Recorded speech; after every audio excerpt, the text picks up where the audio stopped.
Hey, if you're a mom and wondering how to lose weight and lead yourself and your family through the pressures and chaos of life without breaking down or burning out, you are in the right spot. I'm Lauren Regula. I'm a three-time mom, three-time Olympian, and I went from postpartum depression to an Olympic podium as a mom of three. And now I help moms build strength and structure to do hard things, get results in their lives consistently and sustainably. And I'm going to talk today about something that no one in the fitness industry does, and that is the mindset part of what's missing. Why maybe you can get results, but they don't stick. So the difference between what we do at Strong Mom and what everybody else does is we work on strength, but not just physical strength. That is a part of it, absolutely. But we also work on emotional strength and mental strength as well. I am a huge believer that this muscle up here, your brain, is the most important muscle that we will ever work. Our mind, how we think of things, our perspective, that's what's going to drive whether or not we do get our workout in, whether or not we do choose the apple over the apple pie after dinner. So we have to be really mindful. We are whole people. So we need to treat ourselves as whole people. We are a body, but we are also a mind. We also have emotions. We're human. And that's what makes Strong Mom different. And that's why we get the results that we do, and they last. So the first thing I'm going to talk about is something, again, that I've never heard anybody else talk about. And that is something I call mirror, mirror. And really, it's just about, where are you starting? You're watching this video. Where are you starting? And are you honest with yourself? And I can tell you that as even a three-time Olympian, I used to put on a show. Like, I could have won an Oscar for my portrayal of a happy mom and love my life, but really inside I was crumbling and I couldn't be honest even with myself. And we can't make change that way. So I'm going to get into mindset part 1 right now to give you an idea of things that can maybe give you a different perspective, open up your mind a little bit, and show you why just being told what to do, how to eat, what to do for a workout, why that's not going to last. Okay, let's get into it. This is called Mirror Mirror. I believe it is the catalyst to change. It takes considerable knowledge just to realize the extent of your own ignorance. I think this is one of the most important lessons, is we don't know what we don't know, and being open to that just allows us to know there's probably way more solutions out there. We just got to figure out where to find them. We have to know where to look. So, as I mentioned, honesty is going to be the key. It is going to be the foundation of change. We cannot change what we cannot see. And listen, if this sounds foo-foo, I want you to hang with me for a second. I'm talking, we can't change. If you got broccoli stuck in your teeth, you can't get it out if no one tells you there's broccoli there. If you don't know it's there, why would you take any action to take the broccoli out of your teeth? You walking around cheesing, saying hi to everybody. If you don't know there's broccoli in your teeth, it's going to stay. So something as simple as that also applies for, we can't change things in our lives that we don't even know are problems. So many people come to us and say, I don't understand why I can't lose weight. I'm eating clean. Well, what they can't see is, even though they're eating in their definitions clean, they're still eating way more calories. They're still eating foods that are super, super dense, but they don't know. So how do you make a change if you don't even know what to change? We have to have that moment. And this is what we're going to do today. I actually have an assessment, or not today, but we're going to do this after this video. I do have an assessment for you to actually ask yourself the tough questions. No diet. Keto is not asking you these questions. Weight Watchers doesn't care about your life, where you're at right now. And I think that's a huge missing part of you actually doing things and becoming the person that you need to become to have the life that you want. So the first step in change is recognizing what needs to change. Here's the thing. It needs to be real. Like I said at the very beginning of this video, I could have won an Oscar award for the portrayal of a happy wife, a happy mom, love my life. And really inside, I was shattered. I was crumbling. I could barely keep it together. So the biggest mistake that we make is attacking the wrong issue. And I'm going to tell you what I see as most people's issues, and it's really not their main issue. Most people come to us and say, well, if I were just to lose the 20 pounds, it's my weight. My weight's making everything, worse in my life. No, I'm not saying it's not going to make you feel good, but here's what I have learned. We've worked with a lot of people who have come to us from other programs and they lost the weight. They lost 20 pounds and it felt good for a moment. But guess what? All of the other underlying issues of what they were unhappy with their life didn't change. Now they were just unhappy 20 pounds lighter.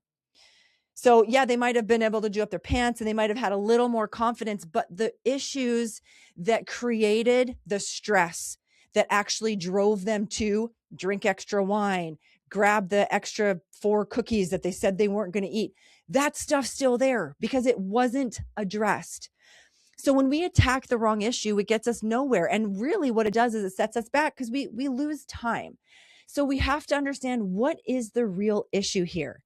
It might present as gaining weight, but what is the real issue? Imagine putting a Band-Aid on an infected wound. That's essentially what you're doing. Hey, we're just going to cover this up. Hey, you can't see it anymore. It doesn't look bad. But at the end of the day, if you don't clean it, it won't actually heal and it will continue to be a problem. I see this when it comes to moms, their body composition, not feeling comfortable in their own skin. They're not willing to go back and do some of the work to kind of clean it up. Think of if you're trying to move forward in your life and you have a parachute on and it has all the crap that you're not dealing with, you can move forward. You're probably trudging. It's a little more challenging. And then, hey, maybe you get to where you're going. If you still have that parachute on, it's going to pull you backwards and you're going to go back into those bad habits and those patterns that created the problem in the first place. So this is something that you need to be aware of. I've done this work. I big time. When moms come in, we want to be like, hey, where are you at? I can't help you if I don't know exactly what's going on. And I'll tell you, I actually spent my first 3 therapy sessions, because I've been to therapy forever. I lied. Oh yeah. I'm like, oh, nope, everything's great. Don't know why I'm here. Yeah, felt like it would be good to just kind of chat, but nope, love my life, have the best kids. It's really challenging to be honest with ourselves. It's really challenging to be honest with other people. But it's when you are actually honest, you can gain your footing. You have a solid foundation to now move forward. Truly seeing you for who you are, that's the good, the bad, and the ugly. We all have it. Pretending we don't have it it's just not being a human. We all have good, we all have bad, we all have ugly. That's the first step in becoming the person that you need to become to live the life that you want, to live in the body you want, to have the marriage you want, to be the mom that you want to be. We have to be honest. It is hard. I'm not saying, so here's the thing. This work, it's not easy. It is hard to look at ourselves and point out all the areas where we need help. We're egocentric. That's, as human beings, we want to show all that we can do and we want to kind of cover up all the areas where we need help. Admitting that we're not perfect or we don't have everything under control, never mind, far from it, always brings this sense of shame, this sense of embarrassment, and also this deflection, like, well, all the reasons and all the excuses. Well, I don't have that together because, and well, it's not my fault. It's that happened because, and we deflect, right? We deflect everything. But when we get into deflection, because, our egos are really sensitive, what does that do? It takes the power of change away from you, because if it's not my problem, if it's if what you're doing is making my life worse, that's essentially what we're saying when we deflect. What that person did over there is making my life worse. That situation out there is making my life worse. When we deflect outward, takes the power of change away, because now I have to wait for you to fix it for me. If we have no ownership, I'm going to be waiting a long time for my life to get better. So understand that being honest and taking ownership are going to be the first 2 things that you need to do to set a foundation for sustainable change.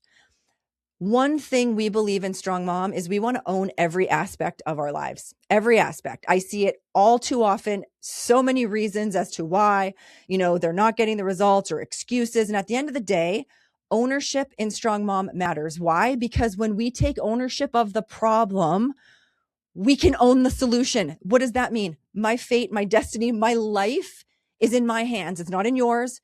It's not in that situation that's out there. It's in my hands. And that is empowering. And that's what we do for moms is we help empower them to make the decisions and become the person. I'm going to say this over and over, become the person they need to be, who just makes those decisions, who chooses the apple over the apple pie without thinking, who chooses to put their shoes out the night before and their clothes to work out because they just get up because they're an active person and that's just who they are. Once you get to that spot, the results take care of themselves, right? Like this is something from our inner circle, lift weights with a side of ownership. Ownership equals freedom, right? One of our moms said, I own when I mess up because that means I can fix it moving forward. I own where I'm at in life because that means I own where I end up. I own when I miscommunicate because that means I can learn how to communicate more effectively in the future. I own my current body composition because I always can own what I do.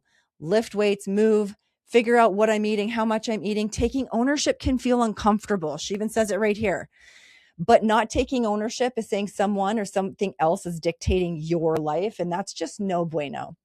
So understanding where we are and taking ownership of where we are is going to be step number one. I want you to think of it in this case or I want you to think of it this way. I love metaphors because I think it's easy to wrap our head around. I want you to think about planning a vacation. Okay. Say you live somewhere cold, maybe you live somewhere warm. You want to go somewhere exotic. Maybe you want to go somewhere where you've never been. You want to plan a vacation. I want you to honestly ask yourself, can you go on vacation if you don't have if you don't have a current location? Where are you flying out of?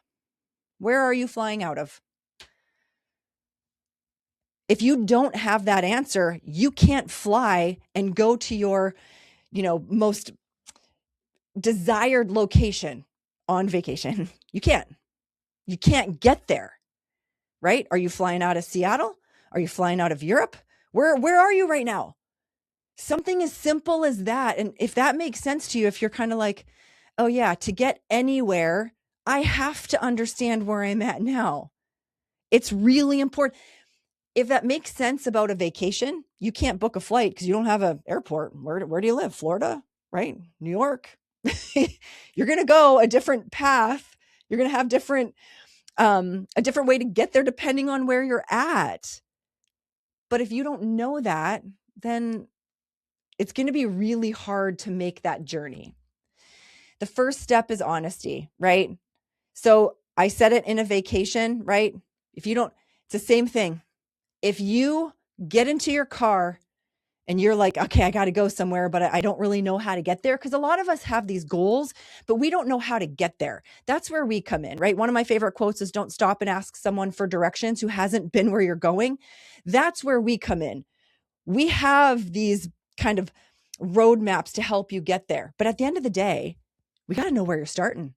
Could you imagine knowing that, hey, I'm going north and I'm going somewhere amazing, or south and somewhere amazing. And you go to your GPS and you're like, okay, how do I get down to Florida? How do I get to the Keys? I'm driving. You can't get there if you don't have a current location. Like I said, even just with your vacation, are you coming from New York? Are you coming from California? Coming from Canada? Coming way over from Texas? There's no way to get there. You have no map. You have no roadmap unless you know exactly where you are. So hopefully this makes sense. I can move myself right here. Hopefully this makes sense. I really want you to understand this is something that most, if not all, programs miss, right? This is the mindset work I'm talking about. Most people don't stop and ask themselves the simple questions. And these simple questions lay the foundation for your days, when I say your journey, we're going through life. That's a fact. We're going to be a day older tomorrow than we are today. We're going to be a week older, a month older, a year older, 10 years. The only thing we have control of is, are we a better version of ourselves tomorrow than we are today? Right? How do we actually make that a reality? We're honest with ourselves. where we're starting, because if we know where we're starting, we can create that roadmap to get there. All right. Be on the lookout. I'm going to come with part 2 of this particular mindset series. Oh, and there will be an assessment. Please do it. These questions are for you. They're not for me. I've already done them. But we have our moms do these because it's really important for us to take the questions and apply them to my life. You need to apply them to your life. So be on the lookout for the assessment. All right.